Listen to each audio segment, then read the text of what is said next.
Assalamualaikum warahmatullahi wabarakatuh. Masih dalam video pembelajaran ekonomi tentang akuntansi pada perusahaan jasa. Kali ini kita akan membahas tentang tahap pengikhtisaran. Kita sudah sampai pada neraca saldo. Kemarin kita sudah membahas tentang tahap pencatatan. Nah, sekarang kita masuk pada tahap pengikhtisaran. Tahap pengikhtisaran akuntansi pada perusahaan jasa yang pertama adalah tentang neraca saldo. Nah, apa itu neraca saldo dan bagaimana cara menyusun neraca saldo? Mari kita lihat dulu penjelasan berikut ini. Nah, di sini kita lihat bahwasannya pada tahap pengikhtisaran neraca saldo itu memiliki peran untuk proses pemindah bukuan saldo akhir setiap akun dari buku besar yang disusun secara sistematis dalam sebuah format neraca saldo atau biasa juga disebut dengan neraca sisa. Bisa juga dikatakan bahwasanya tahap pengikhtisaran ini merupakan kegiatan menghitung sisa dari setiap akun buku besar dalam satu periode akuntansi. Nah, sisa dari setiap akun yang ada di buku besar ini nanti akan disusun ke dalam format neraca saldo atau biasa disebut dengan neraca sisa. Pada halaman ini, kita lihat di sini ada contoh sebuah buku besar milik Salon Ceria. Kemudian di sebelahnya sudah ada format neraca saldo. Nah, seperti yang sudah dijelaskan bahwa neraca saldo adalah pemindah bukuan saldo akhir dari setiap akun dari buku besar. Nah, maka kita cari mana itu saldo akhirnya. Untuk saldo kas milik Salon Ceria, ini dia saldo akhirnya. Maka tugas selanjutnya kita akan memindahkan. Yang pertama kita pindahkan dulu nomor akun 101. Selanjutnya nama akun. Nama akunnya adalah kas. Selanjutnya memindahkan nilainya. Nilai ini berada pada posisi debit atau pada posisi kredit. Jika Ananda semua bingung cara menentukannya karena di sini adalah buku besar 3 kolom sehingga tidak terlihat posisi saldonya berada di sebelah debit atau di sebelah kredit, maka untuk mempermudahnya Ananda bisa melihat dan membandingkan jumlah kolom debit dan kolom kredit di buku besar ya. Nah, kalau kita lihat di sini kasnya sejumlah Rp35.700.000 di posisi debit dan sebesar Rp4.600.000 di posisi kredit. Dari sini kita bisa lihat bahwasannya posisi debit, nilai di posisi debit itu lebih besar dari posisi kredit. Jika kita kurangi nilainya, inilah saldonya tadi. Nah, otomatis maka saldonya adalah bersaldo debit.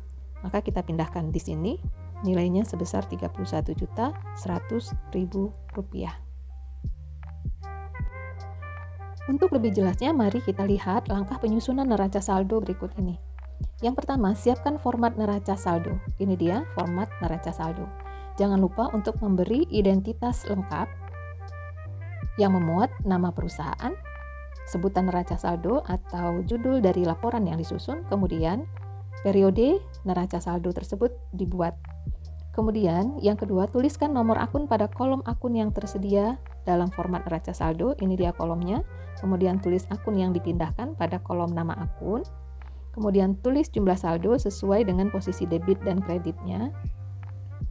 Setelah itu, ini posisi debit dan posisi kredit. Nah, setelah semua akun dipindahkan, maka nanti tugas kita adalah menjumlahkan kolom debit dan kolom kredit.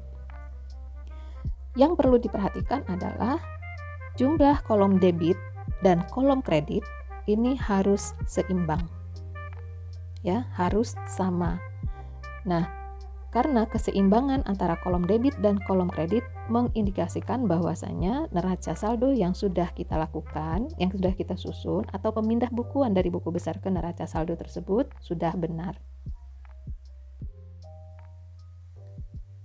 Berikut ini ada contoh berdasarkan soal yang pernah kita bahas pada video sebelumnya, yaitu buku besar untuk Salon Indah. Nah, dari buku besar Salon Indah ini kita akan mencoba untuk menyusun neraca saldonya. Di sini kita lihat sudah ada 6 buah buku besar untuk 6 akun, yaitu kas, peralatan, utang usaha, modal Nona Indah, pendapatan, dan beban sewa. Nah, sekarang kita akan menyusun neraca saldonya, tapi terlebih dahulu kita harus melihat apakah buku besar ini sudah berurutan sesuai dengan nomor akunnya. Kita lihat di sini untuk kas 101, peralatan 111, utang usaha 201, kemudian modal Nona Indah 301, pendapatan 401, beban sewa 501. Nah, kalau kita lihat di sini untuk akunnya sudah berurutan sehingga kita tinggal memindahkan ke neraca saldo. Tapi kalau seandainya belum berurutan buku besarnya, maka tugas pertama kita adalah mengurutkan buku besarnya sesuai dengan urutan nomor akunnya agar Ananda ketika memindahkan ke neraca saldo tidak mengalami kesulitan. Sekarang mari kita pindahkan satu persatu. Kita lihat yang pertama yaitu untuk buku besar kas. Di sini nomor akunnya 101, nama akunnya adalah kas. Kemudian kita lihat di sini saldo akhirnya yaitu sebesar Rp61.650.000 bersaldo debit. Kemudian yang kedua, di sini ada peralatan, nomor akunnya 111. Kemudian kita tulis di sini peralatan.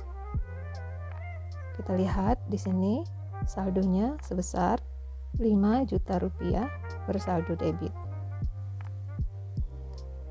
Kemudian untuk yang ketiga, kita lihat di sini adalah utang usaha, nomor akunnya 201. Kemudian di sini kita tulis utang usaha. Kita lihat di sini dia bersaldo kredit sebesar Rp4 juta. Kemudian yang keempat ada modal Nona Indah. Di sini nomor akunnya 301. Kita tulis di sini modal Nona Indah. Di sini juga dia bersaldo kredit sebesar Rp65 juta.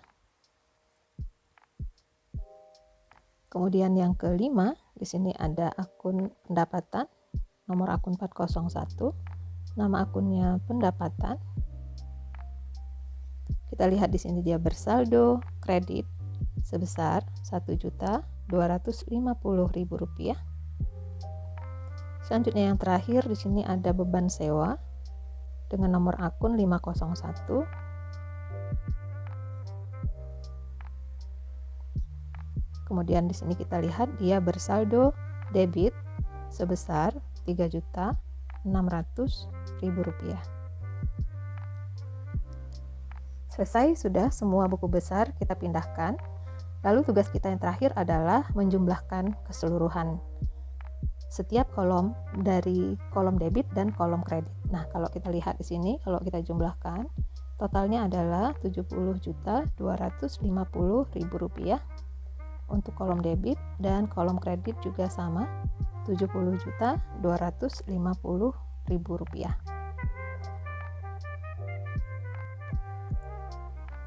Nah, ini adalah neraca saldo milik Salon Indah yang sudah lebih rapi, hasil dari penjelasan yang kita bahas tadi ya. Bagaimana? Apakah sudah bisa dipahami?